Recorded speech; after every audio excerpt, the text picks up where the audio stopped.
Herkese merhaba arkadaşlar, kanalıma hoş geldiniz. Yepyeni bir videoyla karşınızdayım. Arkadaşlar, bugünkü videomuzda Türkiye'nin güzeller güzeli Demet Özdemir'den yepyeni görüntüler geldi.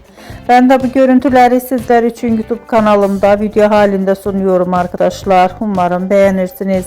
Videomu beğendiyseniz kanalımı izlemeyi ve bildirim butonuna basmayı unutmayın. Şimdilik benden bu kadar olsun. Yeni videomuzda görüşmek üzere. Hoşça kalın.